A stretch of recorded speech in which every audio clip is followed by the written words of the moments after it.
Porque o cristão ungido do Espírito Santo, o Espírito extraordinário que Daniel fala, é uma pessoa de luz. Livro do profeta Daniel, capítulo 12, versículo 3. Está escrito assim. Os irmãos encontraram? Os que forem sábios, pois resplandecerão com o fulgor do firmamento. E os que muito ensinam a justiça, como as estrelas, sempre e eternamente brilharão. Podemos nos assentar. Esta é uma passagem escrita pelo profeta Daniel, nos últimos dias de sua vida. Acredita-se que ele já havia passado dos seus 70 anos quando ele faz essa citação.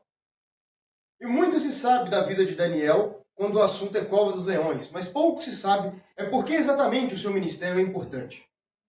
Antes de entendermos o porquê Daniel está dizendo essas palavras, precisamos entender o contexto histórico que Daniel vivia.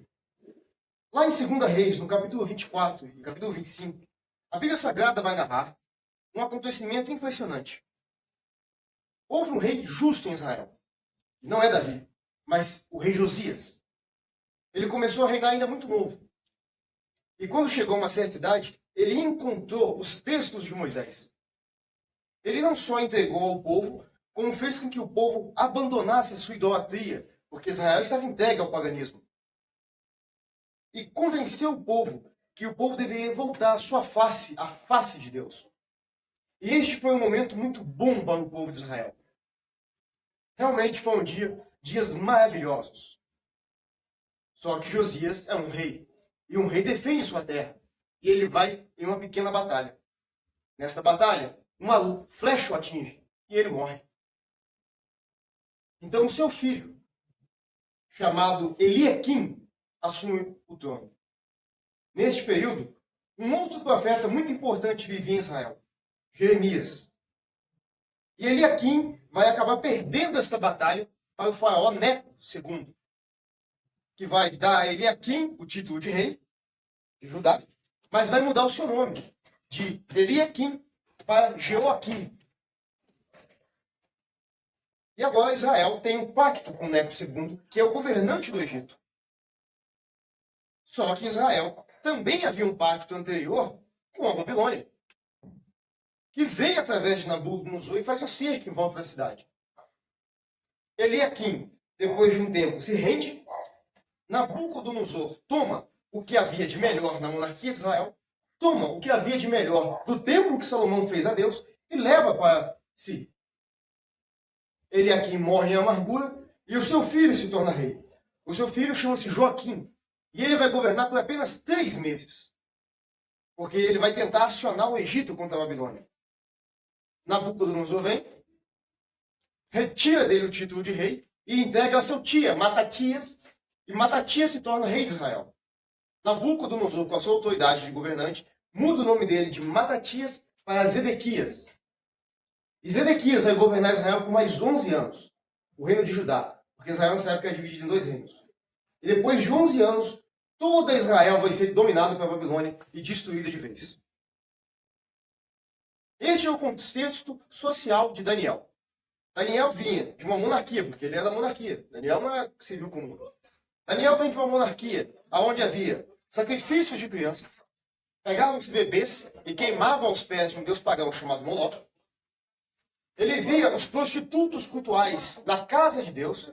Eram homens que tinham o prazer de se dar a outros homens e mulheres que tinham o prazer de se dar aos homens em nome de deuses pagãos. Daniel se depara com uma monarquia que despreza, humilha, castiga e penaliza os profetas, porque Jeremias, que é o profeta dessa época, não é o único. Ainda temos Isaías, ainda temos Ezequiel. Deus nunca esteve distante daquele a qual houve. E Jeremias chega a lamentar, dizendo que todos os ossos do seu corpo foram quebrados e os seus dentes se tornaram como a areia da praia, devido à perseguição de Israel contra os profetas. Eu não citei aqui no meu estudo, mas existe uma passagem de Jeremias que o povo diz a Jeremias: Jeremias, prega-nos mentira, porque não queremos ouvir o caminho da verdade. Este é o povo que Daniel fazia parte. Este é o povo que Daniel era um membro. E depois que Israel é tomada de vez pela Babilônia, tudo é destruído. Então Daniel passa a ver que a sua terra foi destruída, o seu povo está exilado. E antes disso, que já é uma situação péssima, o povo já havia abandonado o poder de Deus. O povo já havia se esquecido das maravilhas de Deus. O povo já não se lembrava mais da glória que o Senhor havia dado nos tempos antigos. Já não havia mais salmos, já não havia mais canções, já não havia mais doutrinação. O povo esqueceu de Deus. E onde nós vemos isso? Exatamente aqui, no capítulo 1 de Daniel. No versículo 1, no capítulo 1 de Daniel, diz: E no terceiro ano do reinado do rei Jeoaquim, lembra que eu disse que Jeoaquim, na verdade, é o filho do rei Josias, cujo nome é Eliaquim? Pois bem, no terceiro ano do reinado de Jeoaquim, rei de Judá, veio Nabucodonosor da Babilônia, e a Jerusalém, e a sitiou. E o Senhor entregou nas suas mãos a Joaquim, o rei de Judá, e uma parte dos utensílios da casa de Deus. Casa de Deus essa, que nós sabemos que foi construída por Salomão.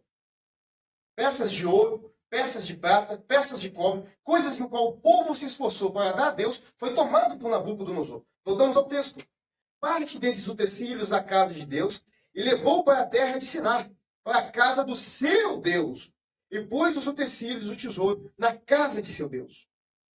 Versículo 3. E disse o rei a Aspanás, chefe dos eunucos, e trouxe alguns dos filhos de Israel da linhagem real dos príncipes, jovens, a qual não houvesse defeito algum, de boa aparência, instruído em toda sabedoria, e doutos em ciência, em entendimento, no conhecimento, e que tiveram habilidades de assistirem no palácio do rei, e lhes ensinasse a letra da língua dos caldeus.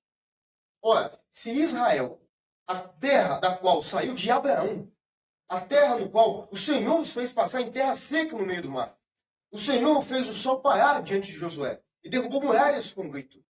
O Senhor enviou tantos homens justos a Israel. A Israel estava entregue à idolatria. Imagine então a Babilônia, no qual Daniel é acorrentado e levado para agora. Se na sua própria casa, com tantos sinais e maravilhas, havia uma descrença em Deus a ponto de Deus entregar o povo, como Daniel está falando, não foi Nabucodonosor que tomou Israel. Deus o entregou. Deus não tem parte na maldade. O desejo de Deus é que ninguém sofra. Não é que ninguém morra. Mas Deus os entregou, como diz aí em Coríntios. O Senhor os entregou as suas paixões. O Senhor está entregando a sua Jerusalém, a sua Israel, a Nabucodonosor. O livro de Abacuque fala muito bem sobre isso. Sobre a tristeza de alguém fiel ao ver que outro reino, pior que o seu, está vindo e tomando, e ele está ciente que Deus está permitindo. Agora Daniel é arrancado do seu seio de Judá, onde ele era um príncipe, em meio a um povo pagão, se assim nos permite dizer, e é arrastado como escravo para a Babilônia. Agora Daniel não poderia mais ler os textos de Moisés. Ele não poderia mais falar o seu próprio idioma. Ele deveria aprender a língua dos caldeus.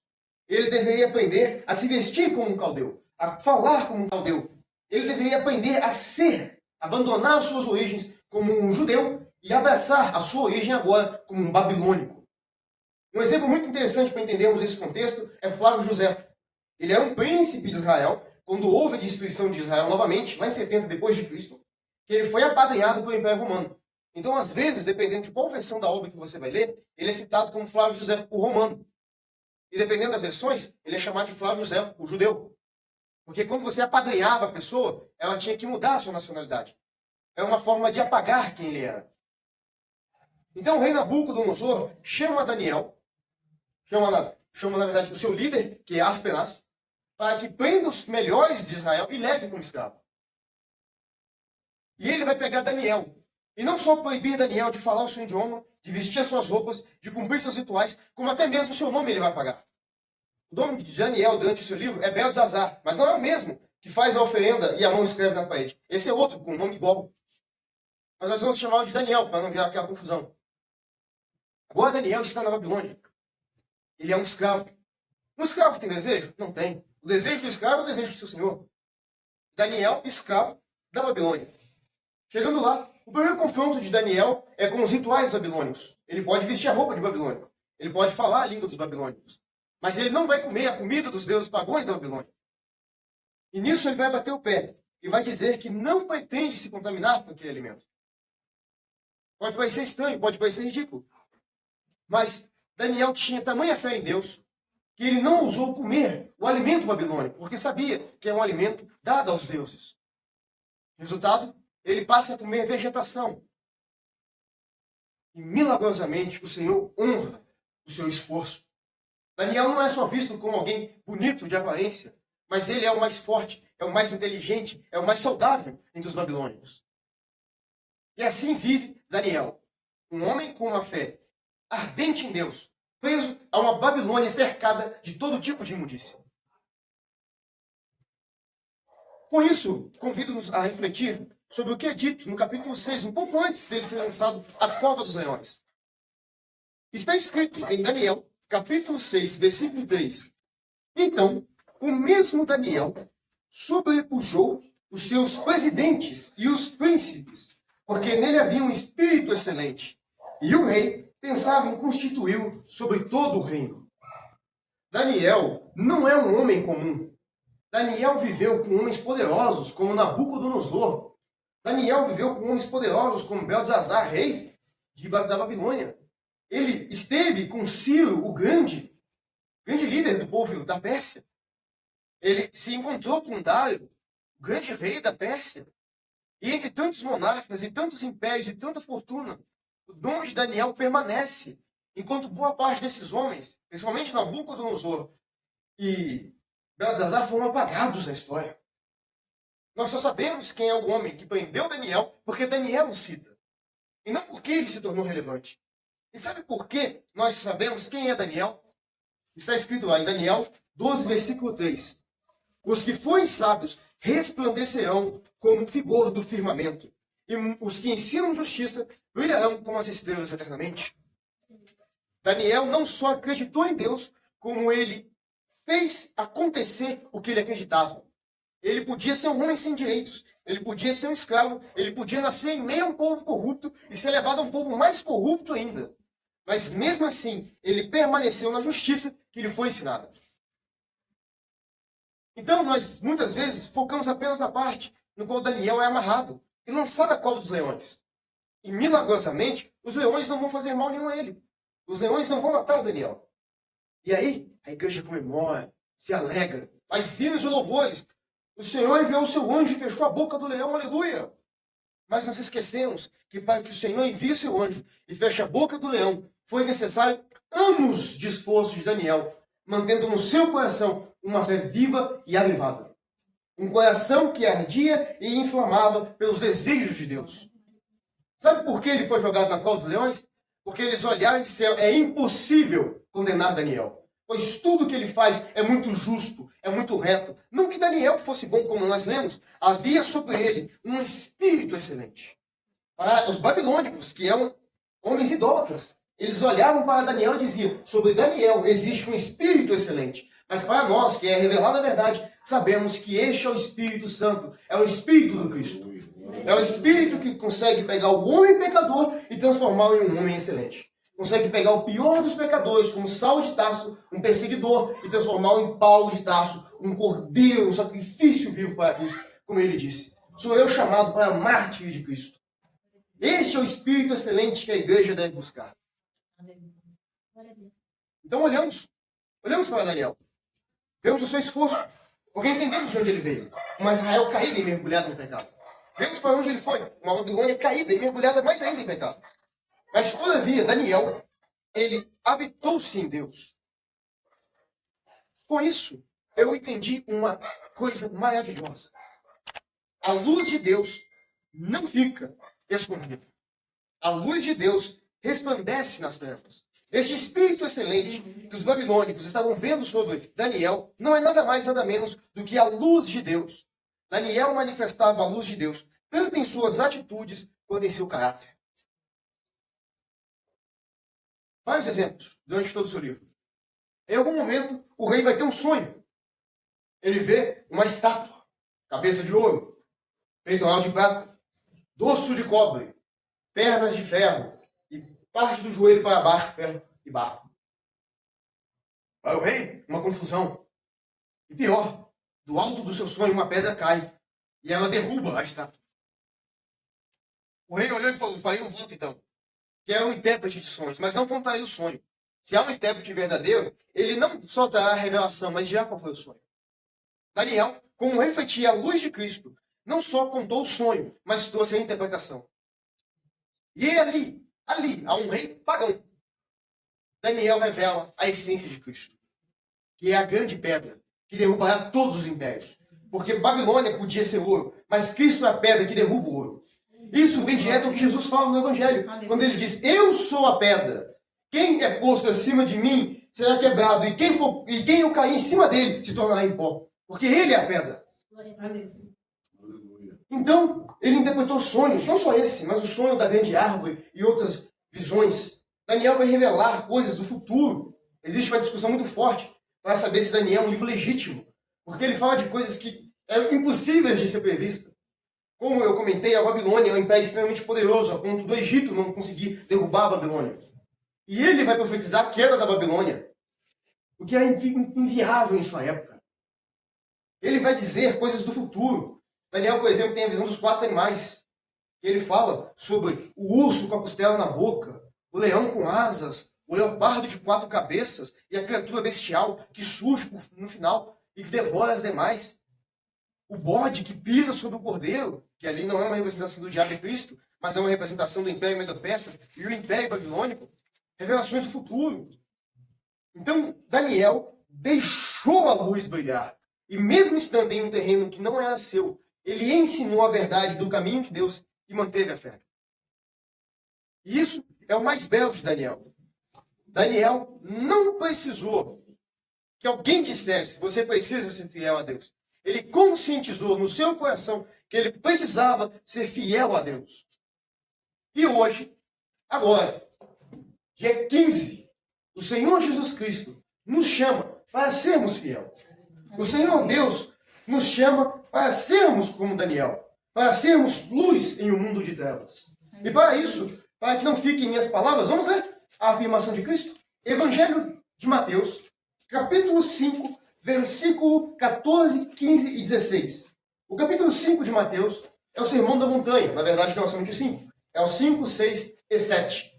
É a única vez que nós temos um sermão quase completo de Jesus Cristo. O cerne da transparência da vida cristã está manifestado em Mateus 5, 6 e 7. Mateus 5, versículo 14. Está escrito, vós sois a luz do mundo. Não se esconde uma cidade edificada sobre um monte. Versículo 15. Nem se acende uma candeia e coloca debaixo do alqueire, mas no ventilador, e dá luz para todos que estão na casa.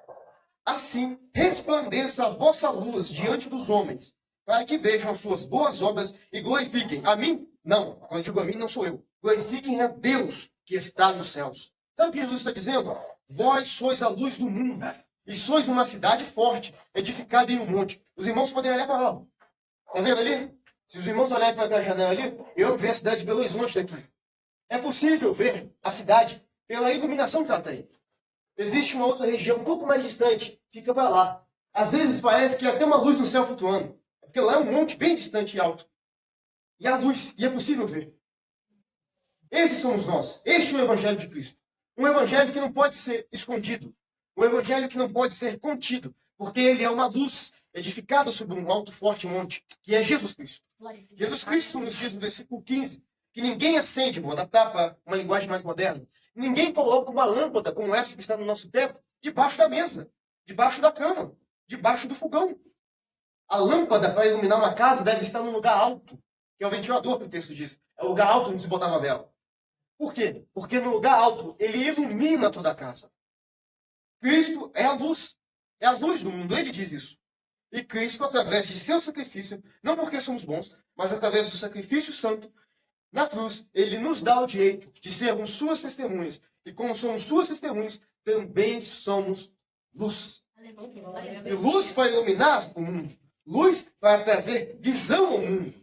Luz para fazer o que há de maravilhoso no mundo. E o versículo 16 diz, assim resplandeça a vossa luz diante dos homens, para que vejam as boas obras e glorifiquem a vosso Pai que está nos céus. Sabe por que as pessoas hoje não veem um excesso de milagre? Eu estou lendo um livro sobre isso, estou conversando sobre isso com meus pais, com meus pastores, e eu estou refletindo muito sobre isso. Por que não vemos mais pessoas cegas enxergando? Porque outro dia eu estava vendo um pastor alegre dizendo, agora em nossas congregações, você que é cego pode vir e vai receber uma Bíblia em braille, para que você possa ler. Tudo bem, nada contra. Mas não foi Jesus que disse? Aquele que crê em mim colocará a mão sobre os enfermos e eles serão curados? Ora, eu vi uma igreja, isso a gente tem que é permitido por lei, que é obrigatório por lei, que as igrejas tenham rampa de acessibilidade para as pessoas que não têm dificuldade de andar, possam ter acesso ao banheiro, ao ato do templo e tudo mais. Totalmente aceitável. Mas será que é para a igreja comemorar que está fazendo isso? Porque eu falei com os meus pastores, porque quando nós olhamos para antigamente, ou até mesmo para os apóstolos, nós víamos chuvas de milagres. O apóstolo Paulo e o apóstolo Pedro, o apóstolo Pedro e o apóstolo João estavam entrando no templo do Senhor. Viram um homem enfermo das pernas. E disse, não tenho prata nem ouro, isso que tenho, isso te dou, levanta e anda. O homem levantou e andou. O apóstolo Paulo, quando chegou numa cidade com Barnabé, viu um homem também doente das pernas, que não conseguia andar. Ele pôs as mãos sobre esse homem, o levantou e o homem andou. Jesus Cristo diz no Evangelho de Marcos que aquele que crê em mim fará obras maiores do que a que eu faço. Então Cristo Jesus nos chamou para ser luz. E através da nossa luz, nós podemos mostrar aos homens maus, horríveis e pecadores que Deus Pai existe. Aleluia. Assim como Daniel mostrou ao povo da Babilônia que havia um Deus nos céus, que não era como os deuses deles, mas um Deus que ouvia, um Deus que falava, um Deus que respondia e era poderoso para livrar-os da cova dos leões. Nós também temos um Deus. E é o mesmo Deus ontem, hoje e eternamente. Não se pode esconder uma lâmpada debaixo da mesa. Não se acende uma lâmpada debaixo da cama. Somos luz. Diga comigo, somos luz. Somos luz. Somos luz, porque Cristo nos garante que somos luz. Então, deixe a luz de Cristo brilhar por você. Porque ninguém acende uma lâmpada debaixo da cama, mas a coloca no teto, para que ilumine a casa. O que mais temos na Bíblia são homens que foram luz no seu tempo. Foram tamanhamente luz que tudo que os rodeava foi esquecido. Hoje mesmo eu estava refletindo sobre Noé. No tempo de Noé havia reis, havia reinos, havia impérios, construções. Mas apenas Noé ouviu a voz de Deus. E ele fez a arca. E entrou com a sua família.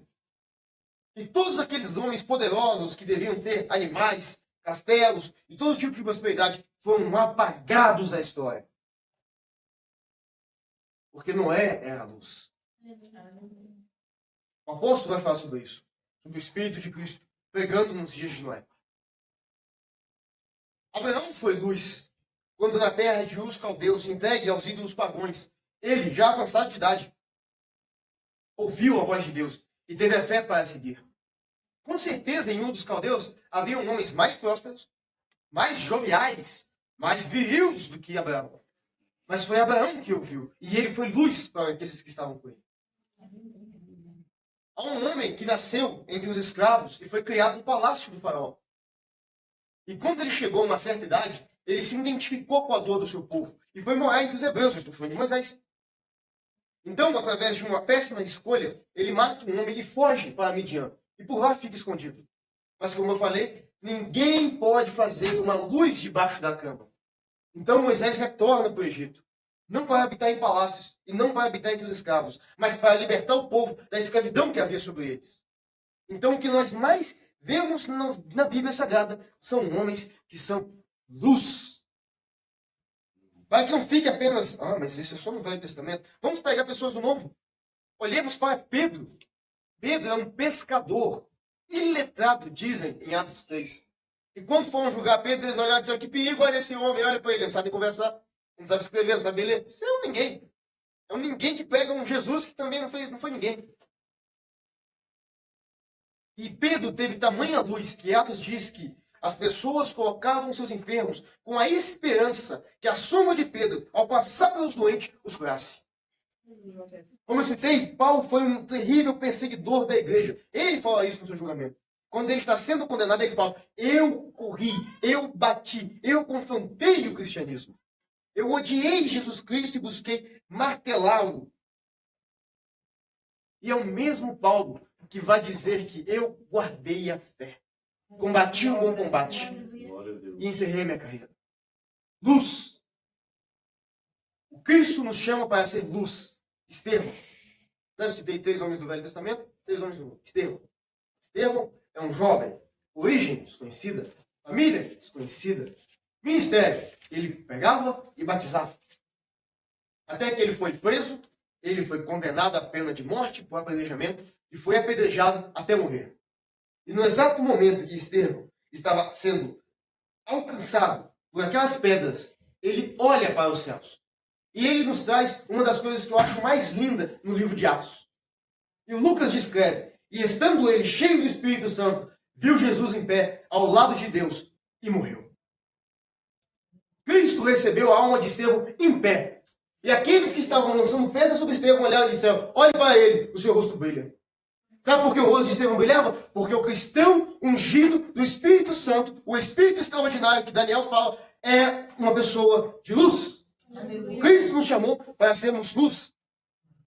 Seja na monarquia destruída e degenerada como Daniel, seja em um mundo amargo e escravocrata como Moisés, seja em um mundo entregue às carnalidades e às destruições como Noé, seja em um mundo entregue de ódio e violência como Saulo, ou até mesmo na simplicidade da ordinariedade da vida como Pedro. Cristo nos chama para ser luz. Aleluia. Luz. Somos luz. Não porque não merecemos, porque Ele nos deu esse direito. Para concluirmos, uma leitura de Filipenses, carta escrita por Paulo. Filipenses, capítulo 2, versículo 15. Para que sejais irrepreensíveis, ou seja, perfeitos, sem a qual ninguém verá a Deus. Sinceros, sem falsidade, sem máscara, sem mentira. Filhos de Deus inculpáveis. Não porque somos inculpáveis por natureza, mas porque Cristo tomou sobre si as nossas culpas. Como diz Isaías 53. Inculpáveis, no meio de uma geração corrompida e perversa. Um mundo de violência, um mundo de mentira, um mundo de injustiça, um mundo de incredulidade. A qual resplandeceis como astros no mundo. Aleluia. Ninguém acende a luz debaixo da cama. Deus não acende a luz debaixo da cama. Ele nos elegeu, Ele nos chamou para sermos luz. Então, deixe a luz brilhar. Deixe a luz fluir. Porque essa é a vontade de Deus. Amados amigos e irmãos, a você que nos assiste em sua casa, não se esqueça de deixar o seu like, de compartilhar essa mensagem maravilhosa e de se inscrever no canal. Deus te abençoe hoje sempre. Vem cá, vem cá. E lembre-se de se inscrever no canal Pastor Carlos e Pastor Solange, correto? Amém. Bom?